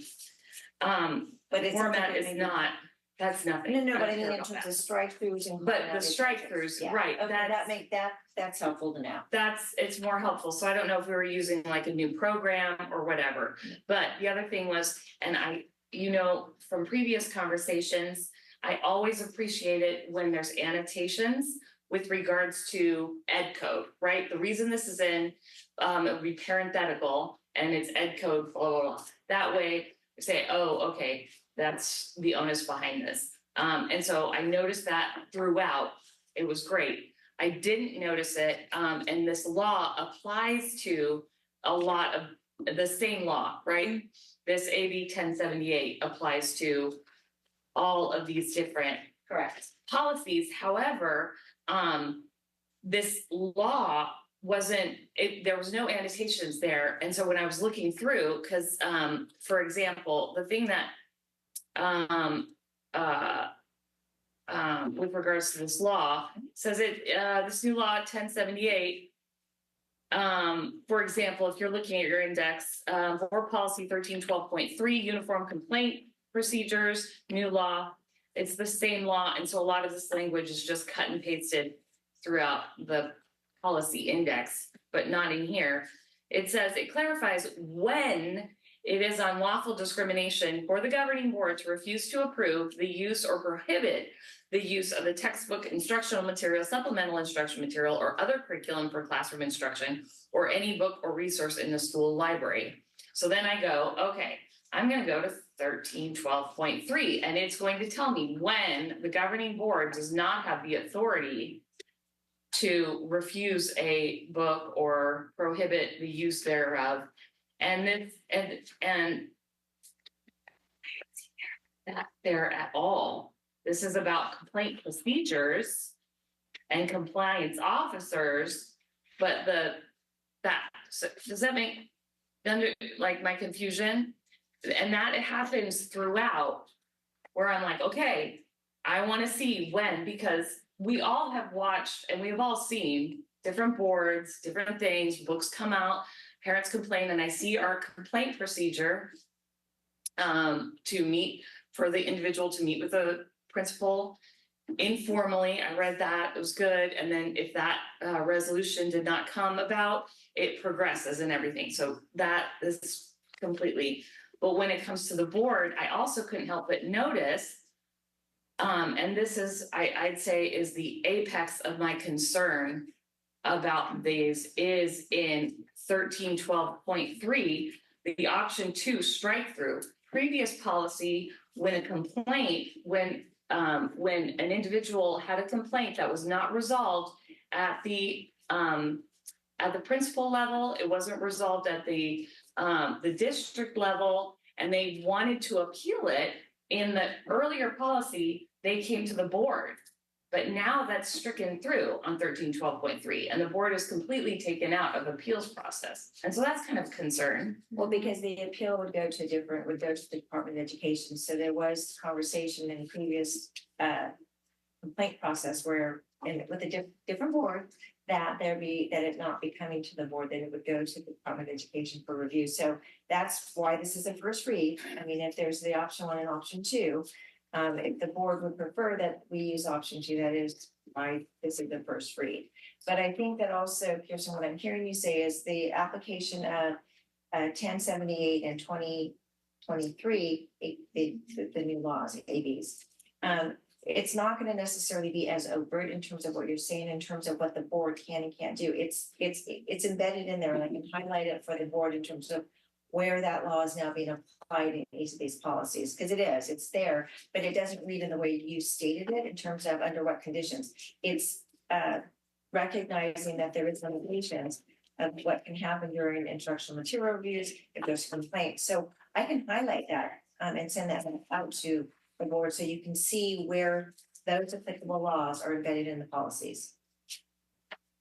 Yeah, that'd be great, because all I see is just the laundry list of discrimination, things that we don't discriminate against, or which we know, instead of just saying we don't discriminate, there's the list. So I see that, but I don't, but this particular says, well, this is how, these are the things that we're not allowed to do. And then, and just the overarching, my concern is not only are we being told by Sacramento what we can't do for our community, now we're being taken out of the appeals process so that it just goes straight to the DOE, as opposed to the community that has hired us to be their voice, going to a disembodied bureaucratic organization, as opposed to that. And I didn't see that in the index as a so in the index, I referenced that it was that option 1 was selected. Option 2 remains in the policy for you to review. So as a discussion item for the board to decide. So option 1, option 2, option 1 was being recommended by staff, but you certainly as a board can talk about option 2. But I want to be clear that it's just not so this is a law that we're required to implement. I mean, we don't, it's. Yeah, but it's an AB, that's Sacramento, right? That's our legislative body. Correct, but it's a new law that's been put into, put into place. And so I just. Can I speak to the other side of that? I think that, yes, it's true, we are elected by our community members to look out for the welfare and look into, to some extent what is being taught in our schools. But I also recognize that every 2 years, the board can change drastically. And curriculum just can't be changed based on the whim of whoever happens to be elected. So having it removed from the board and going to an outside source that looks at curriculum, and that is their specialty, and that is what they do, is they look at curriculum, I think makes total sense. So. Well, I understand. I guess at board direction is I can certainly go through the policy, highlight where the laws are applicable. Because I don't know that I hear what you're saying, but it's not going to be as overt in terms of the why of the recommendations of CSBA. And then you can look at option 1 and option 2 because it still remains in the policy for you to review. I think that was struck out, but I can make it so it's clear for you. And can I make a suggestion too? So I don't think any of these require action. No, it's a first. No, it's, yeah. No, not tonight, but like, it's not pressing. Sometimes we've had board policies that are pressing where we have to get. I think there's only one for you in terms of the changing of the purchasing. There is an amount that's been changed on the procurement. Yes, procurement. That might be the only one, but so we might want to, if we, when we bring it back for second read, that might be the one that we ask that the board takes. Well, there's, individually. I mean, I recognize that Member Ciosila has questions and that you're gonna be working with her or working to answer some of those questions. And I'm sure we're not done with all of Member Ciosila's questions either, right? Not yet. So, but like for those first ones, maybe you guys can touch base and then if it's not at the next board meeting, whatever gives you ample time to make sure that you know those questions. So Yeah, absolutely. Yeah, no, for the full board, absolutely. I can, you know, in terms of what, so that it's clear for you all what policies are coming forward and that you're comfortable with the adoption of policies. But I think it would be helpful if you guys maybe stick around, like are able to see. Right, yeah, if that's, you know, I'm always happy to do that, absolutely. And I don't have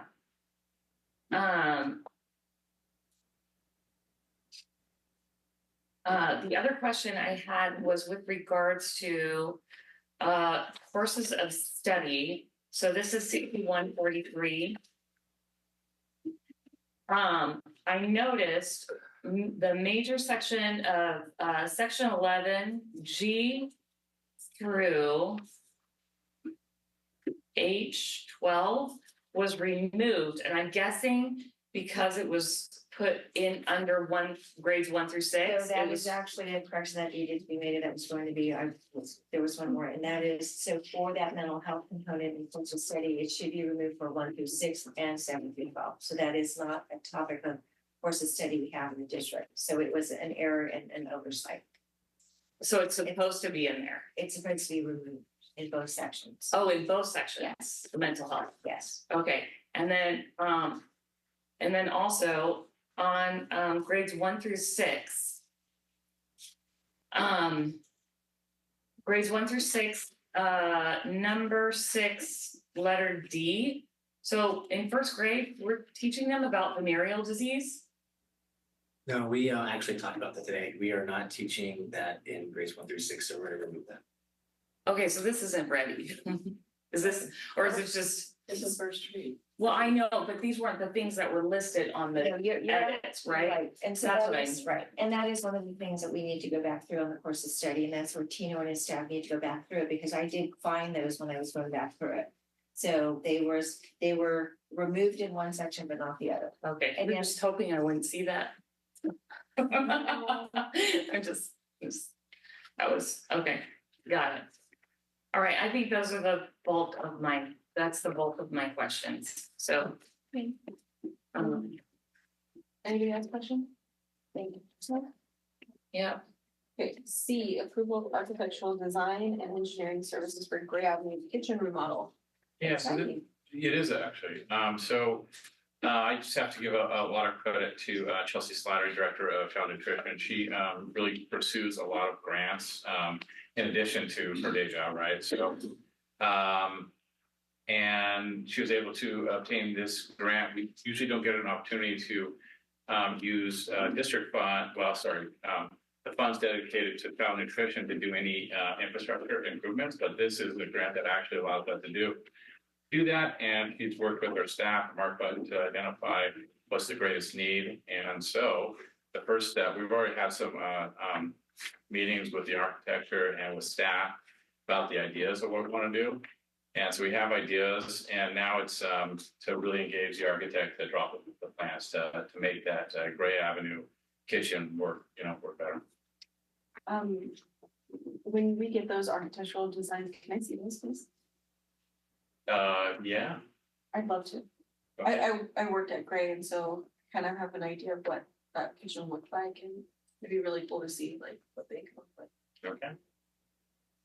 I'm pleasantly surprised. No, I think it'd be awesome. I mean, I think I would love to see like a new gym at Gray Avenue with, all the other stuff, but. Yeah, just need to dedicate resources. Yeah. Okay, so any questions? No, I go through, I move that we assume. Okay, second. Okay, on a motion by member Pretty and a second by member Sinciola, all those in favor? Aye. Any opposed? Hearing none, motion carries. D, approval of district-wide carpet replacement. Okay, just kind of continuing on, Mark Bettman has already given a presentation about all the, updates that were, and maintenance really, that we're doing for the district. So this is just part of that plan, recarpeting 23 classrooms in the most need. And also in conjunction, I think, with some of our, also a little bit in conjunction with our furniture moves. So we went out to bid, and you can see the bids are very close, but we have a low bid with KYA Services for $179,402. So we recommend approval of that bid. Any questions? Any motion? I make a motion, we approve the bid. Second. A motion by member Quilty, second by member Pretty, all those in favor?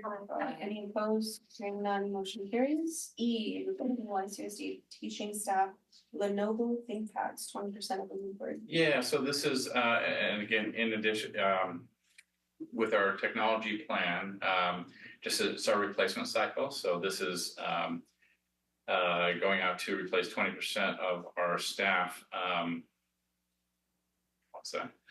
Our staff computers. So Robert, we actually, we're recommending going out for, and utilizing CDWG, which is a piggyback bid. It's already been out to bid at a very large scale. But Robert went out and got 2 additional bids. As you can see, they were much higher than the piggyback bid. So we're recommending, of course, the CDWG piggyback bid that piggybacks off of the Sourcewell contract. And so we're recommending approval of that.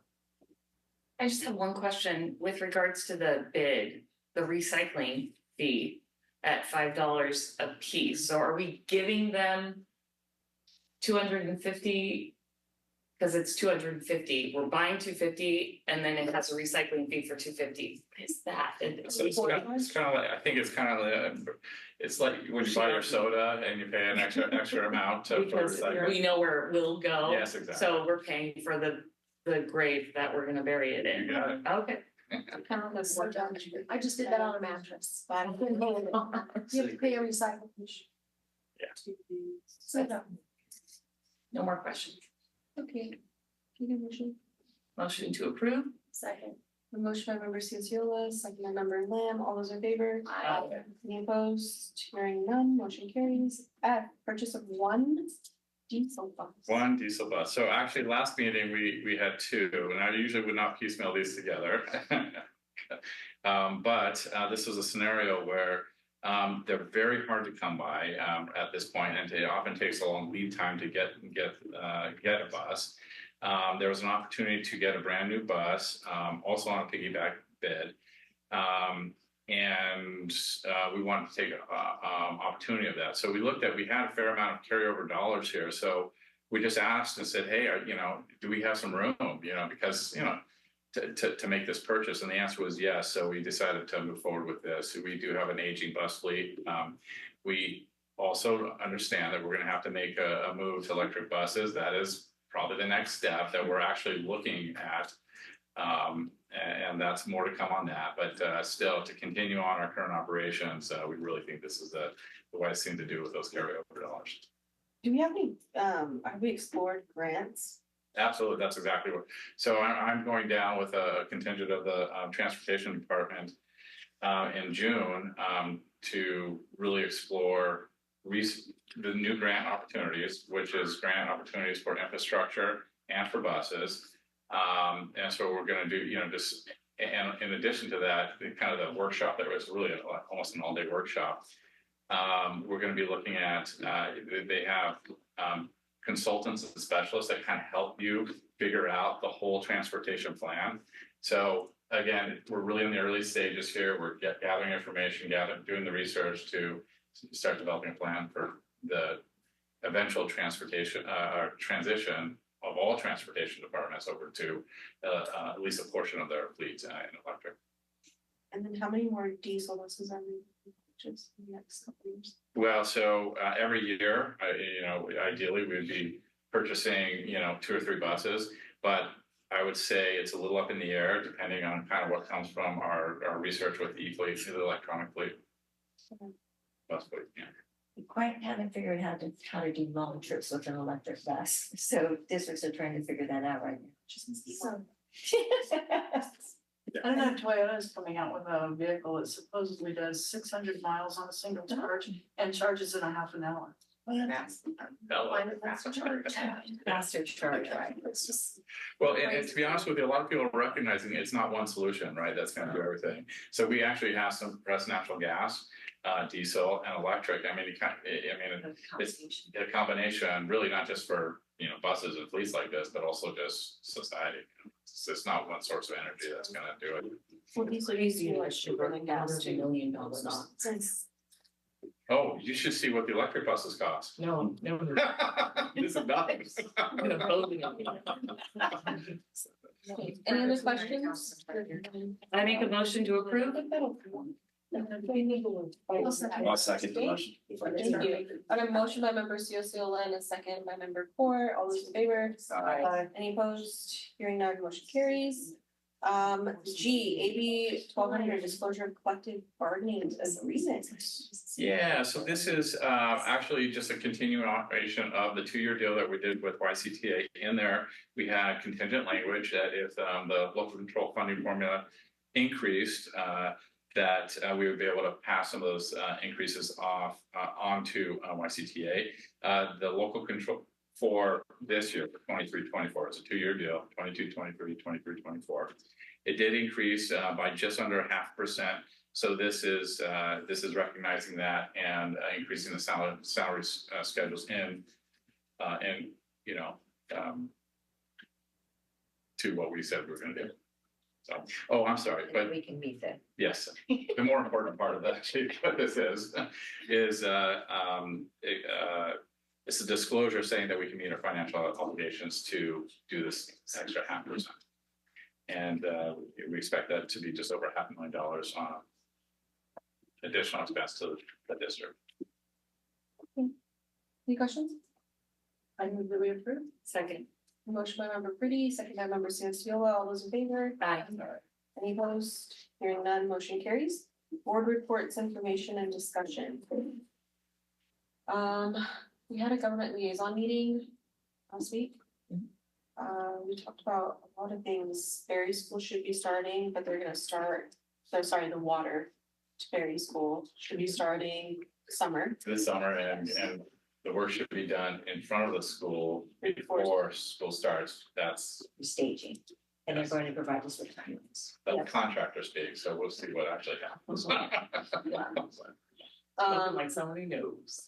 We talked about a lot of things. I'm sorry, I don't have my notes. They talked about some of the housing that's coming into the community and impact to the schools. And we shared just in terms of where we are, and I know there's this perception that our schools are bursting at the seams, that they're actually have been right sized, and so based upon the size of the school and the enrollment, we are in good shape. I think the perception though is we still do have, and I think every school has this issue with drop off and pick up. The flow pattern on the street has not been solved, just because a lot of our schools sit on 2-lane neighborhood streets. So the community has a perception that our schools are overcrowded because of that, but it's a very short amount of time that the flow of the traffic in front of the schools are impacted, but our schools themselves are not overflowing. I think AK probably is one of the schools that's the largest for a K-8 in terms of enrollment, but we have room in our schools for kids to attend their neighborhood schools. I think they also talked about some, like you mentioned, new developments, but some big ones that are possibly coming into the area on Bogue Road. And so there was like minute discussion about like some property that the districts have and what that would look like, whether or not that would potentially meet the needs. So I'm sure that that's something that superintendent and staff would be looking at in the near future. What is the plan to do with the property where CG used to be? So right now, the district continues to own it, and we are actually using for storage. The conversation is about property, and that would be Scott's area, but we do own property throughout Yuba City. That is one of the properties we continue to own. It, you know, there's conversations as can it be reused as a school? There's some challenges with that property regarding the water. And yeah, there are just some things about the facility. And so the discussion will have to be for the board. What do you want to do with that property in the future with recommendations coming from staff? I think it also ties in with our master facilities plan, right? So what are we doing to our facilities? We don't necessarily at this point, unless we see a lot of growth, and which we may if we get major developments coming in here. We don't right now see a need for additional schools, but again, I keep saying this, 40% of our classrooms are in temporary housing. We have a need to do serious investment into our schools. But at this point, we don't see the need to, build another school. But again, all the assets that we have, like these properties, kind of feed into that. So we need to think strategically on how do we need these properties? If not, can we sell them? How do we gather some funds to do some things with this in this district? So some of the properties are in places where I could easily see where they be beneficial for our use. More so than others. I mean, CG's so far out there and there are so few people that live out there that having that return as a district school is not necessarily something I think would be happening unless there was a huge population explosion in this area.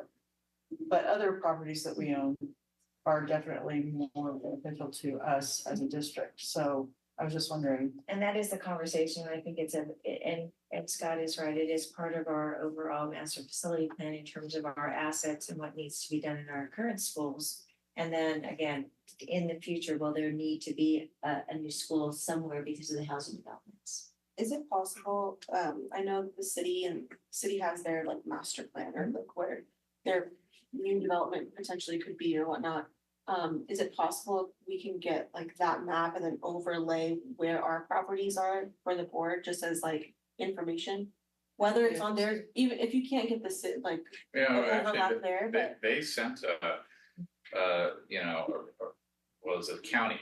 It was the county master plan and they sent that to us, and it's funny. They said, well, hey, this is where I'm like, wow, you have 10 schools.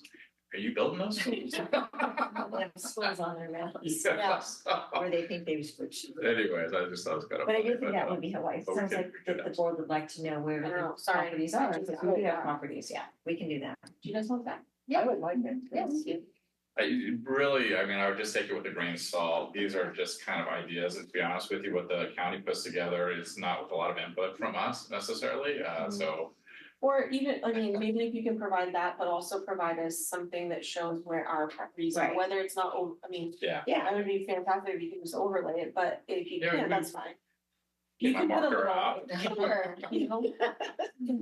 That sounds like a good time. It would be helpful for you all to know where our. especially, Harm's asking about this, that, whatever, be nice to know which one he's talking about. Okay, any other board thingies? No? A lot of graduations coming up pretty soon. Yep. There's some graduations. The only, since we're in the discussion part, is what we would need to do just as far as if it's too soon to adjust for this year, but with regards to photographs, I think our student representative mentioned it, and we've informally discussed it amongst ourselves about the more meaningfulness of having the students' photograph be taken with their principal and or being a part of that line of, shaking their hands, that sort of thing, as far as where we would need to be more formally discuss that or put it on the table, or what the law states. I'm sure there is one. It's tradition. And so I think it was just a tradition that has been in place for, I don't know, I've been here 17 years and it's always been the case, but I think it's really up to you all.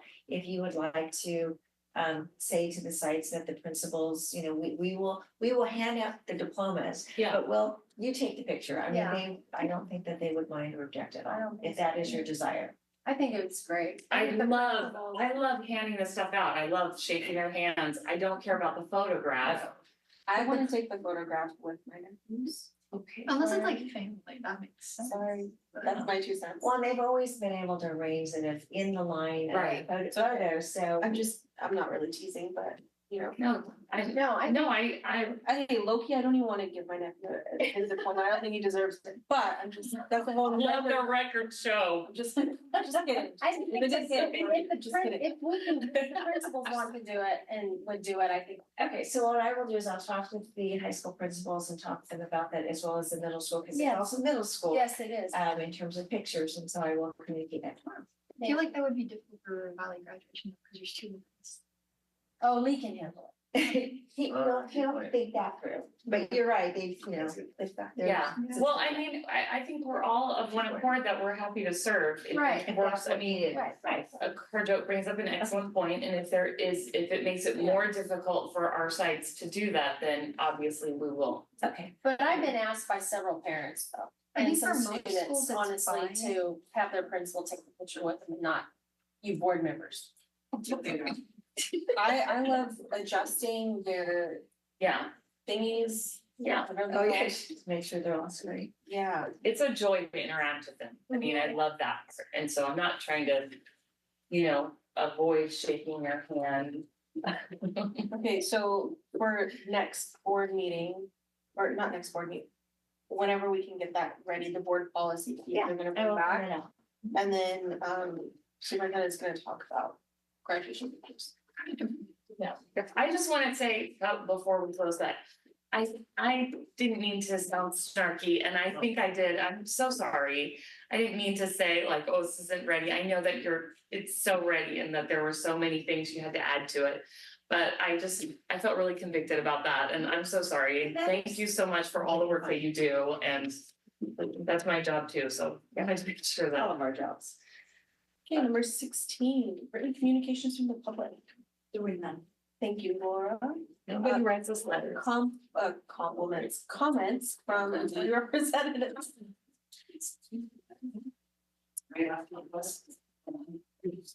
We should have them draw 6 next. Good evening, board members, staff, and anybody in the audience. I'm Dale Lukens, president of the Yuba-City Teachers Association. I'll try and keep it brief this evening. We've been here a little while. We continue in negotiations for what is called our successor agreement since our contract expires in June of 2024. We continue that negotiations on May 29th. YCTA will bring forth counter proposals on some of the articles that were previously presented, and we hope to be able to begin to reach some agreements. The work year agreement that you acted upon tonight was reached in our agreement in April. That work year agreement reflects a new idea of boot camp for our teachers without preliminary credentials or unit members without preliminary credentials. This is an exciting opportunity. It comes to us in part from the work of Michelle Stoffballer. Yeah, Michelle. I wanted to just know when I was saying that, and I realized, Michelle and the induction staff. They've really done an amazing job in supporting our new teachers. They support our new teachers who are clearing their credential, but also our new teachers who don't have a preliminary credential. And they identified the need, along with several others of us, that folks who come in without any prior coursework or experience in teaching might be more likely to struggle when they get in the classroom with kids. So they might need more support. So the idea now is let's get them some of that support before they even walk in the classroom on day one. Because day one, when you start with kids, is critical to the success of the next 179. So the new teachers will now work 2 extra days. Previously, they worked 1. Our first day will still include the introductions, here's what it's like to work in YCUSD, kind of the nuts and bolts of the operation. But then that second day, they'll get what's being called a boot camp, where they'll work on instructional excellence. So we're looking forward to that new addition to our supports for new teachers. In addition to that, we've been working on displacements. It's contractual language that results when it becomes necessary to move teachers or other unit members to new positions based on enrollment and reductions in staffing. Sometimes school sites have more teachers than next year will be needed. So for example, Lindcrest Elementary School had a necessity to, they reduced by 2 and there was no attrition at Lindcrest, well, until this evening. But in the end, Lindcrest displaced 1 teacher and 1 teacher resigned.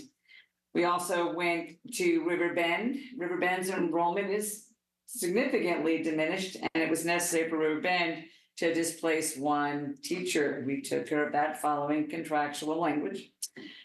Albert Powell was reduced by 1 teacher, and in this case, it was social science.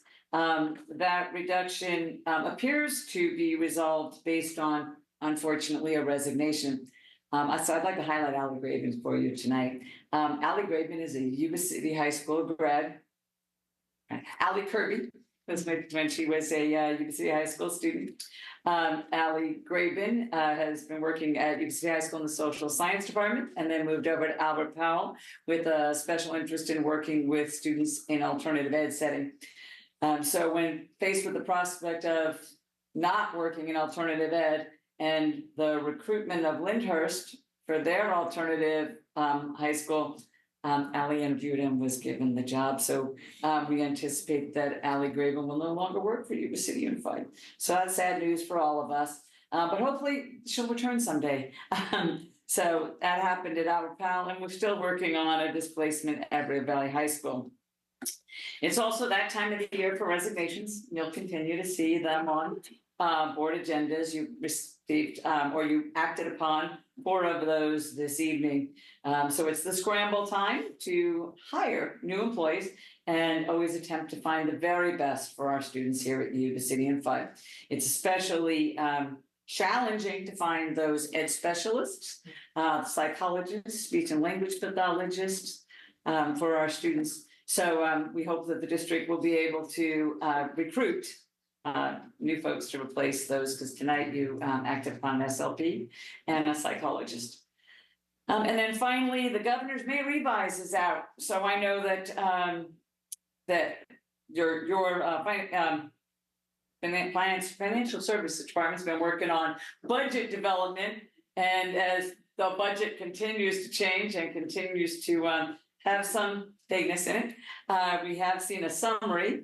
And I will point out that at least in all of this, the projected COLA for next year increased from 0.76%. Okay, it's small, to 1.07% increase, but an increase is an increase, way better than any decreases. So we are happy to report that there's at least an increase, and that we are functioning in a state that truly has a commitment to protecting public education. So those are all good things for us. So thank you.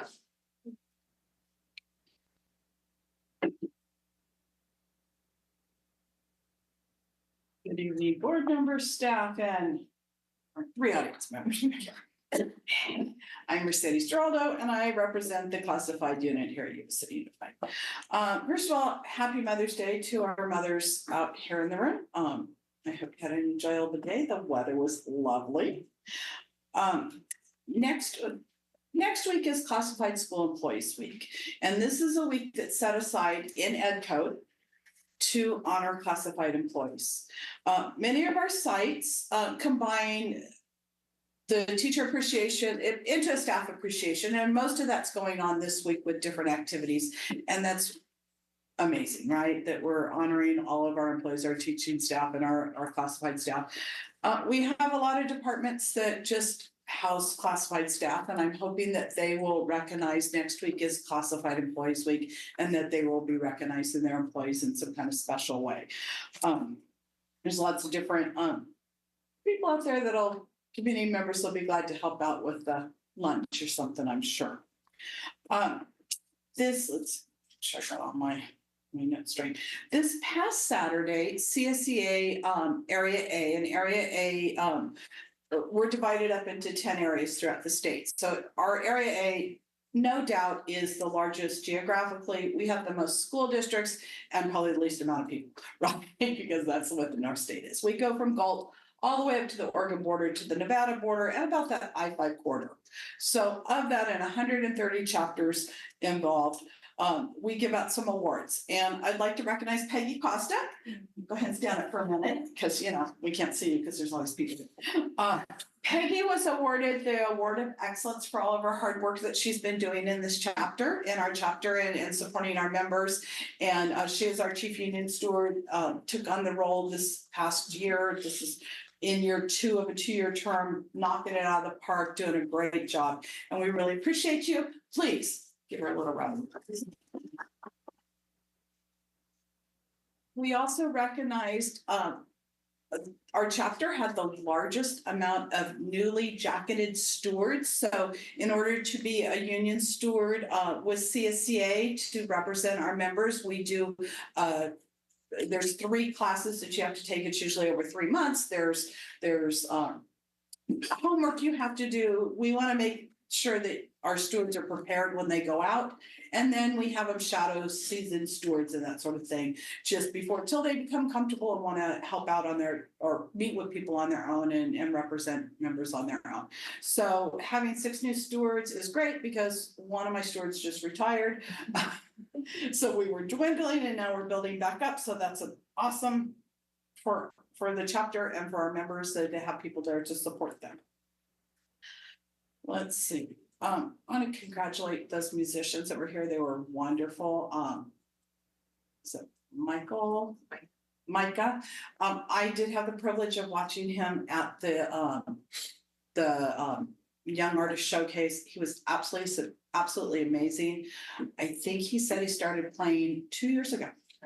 No prior experience. Started playing 2 years ago and plays 2 or 3 different instruments now. So that young man is going to go far. I wish him the best of luck with his, I guess it's an audition with Juilliard, but how amazing is that?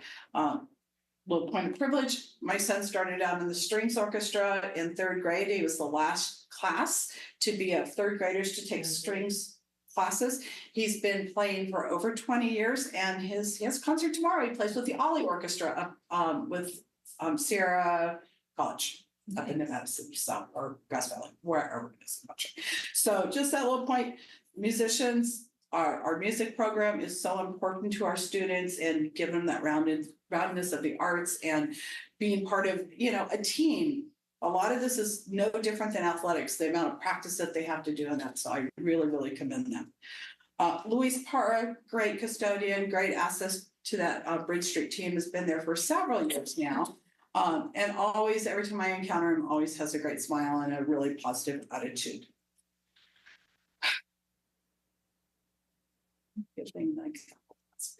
So next board meeting is our intention to sunshine the district. So we're kind of excited. It took us a while. We had to make sure that contract was all together, and with the help of our HR team and the negotiating team, we sat down and we went through the contract. We made sure that edits were done properly. The formatting, I got kind of nitpicky on formatting, but you understand, right? We need it straight. So I'm really happy that that's now, there is a completed CSCA contract online for your viewing pleasure if you'd like to ever see what our contract is. And then tomorrow, I believe, is when our final layoff notices go out to all of us that either were, reduced hours. I'm one of those, so, I can speak for myself. I think I don't have the complete recap, and I'm sure that I will I'm sure I'll be getting that from HR as to who landed where and in what capacity. But I think that overall, very few actual individuals are leaving us as a result of the layoffs. Most of them were able to have bumping rights and move to other places, or best case scenario, the recension of many of our layoffs, such as our parent liaisons and our health aides bringing back up into to be at the schools full time, basically. So we really do appreciate the work the district's done to help find that funding to make sure that these employees are in place, but more importantly, they're in place for our students, because that's what they're there for, and our families, and we need them there. So I do appreciate that.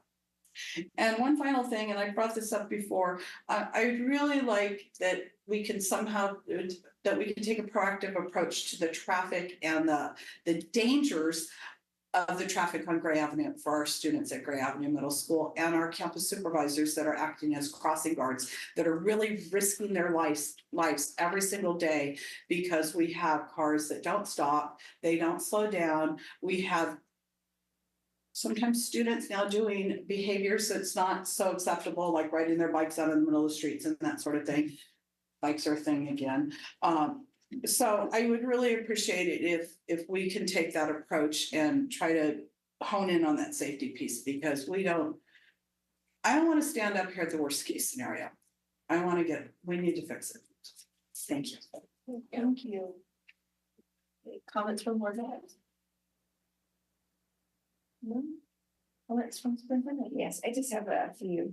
The board revised calendar is in front of you with the changes that were made at the last meeting. So if you could take a look at that and see if it reflects your input.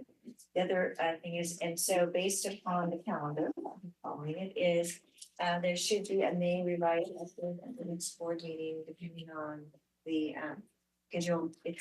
The government budget is next week, this week.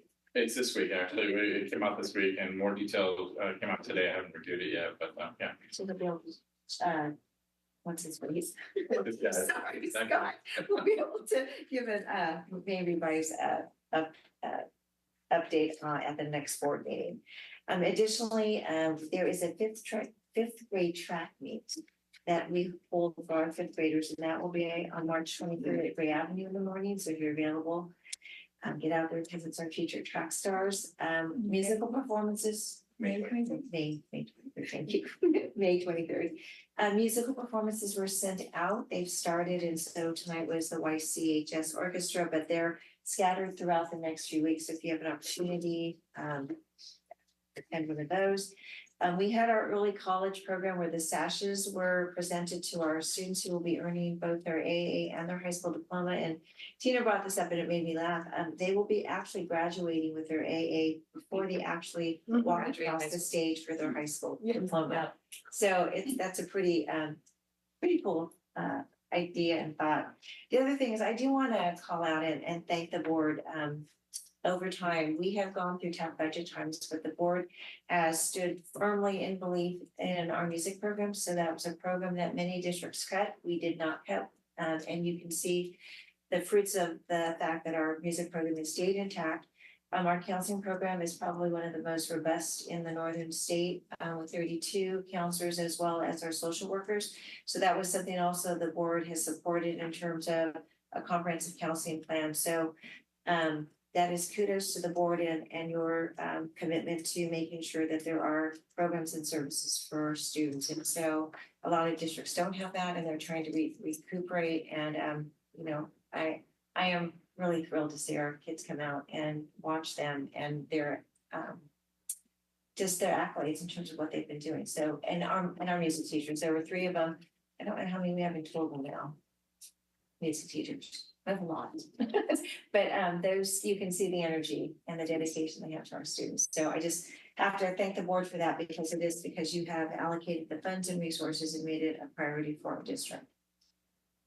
For a 6th grader to play a solo for us with that. Right. Yeah, that would be amazing. Yeah. Yes. 6th grade. I thought she was in 8th grade. No, 6th grade. 6th grade. Oh, the early. I know.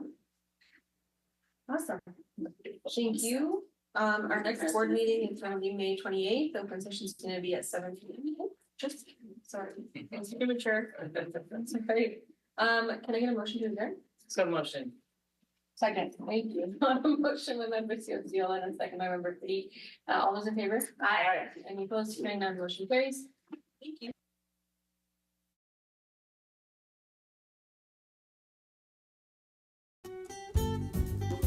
Yuba-Sutter.live's local government live streams are presented by Plumas Lake Self-Storage in Plumas Lake, where lifelong local residents are helping other residents keep things safe, providing indoor storage units, outdoor RV and vehicle parking,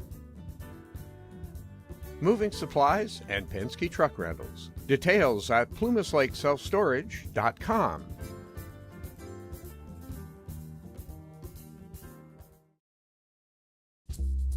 In the heart of Yuba County's wine country lies a quiet estate, surrounded by tall pines, a lake with waterfowl and fish, and room to party. Eat hearty. Engage in nuptials. I do. Sit quietly by the fire pit and sample Yuba Foothills Vintner's finest. Frenchtown Inn, just 38 minutes from Marysville, a world away from cares.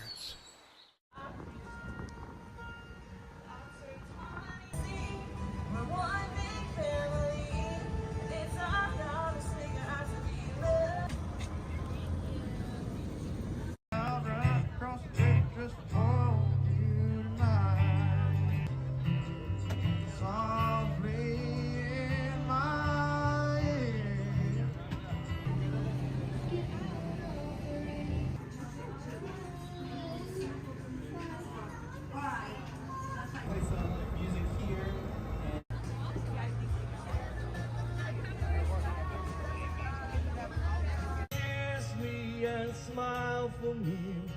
Yes, I heard this talk that's wrong. That's literally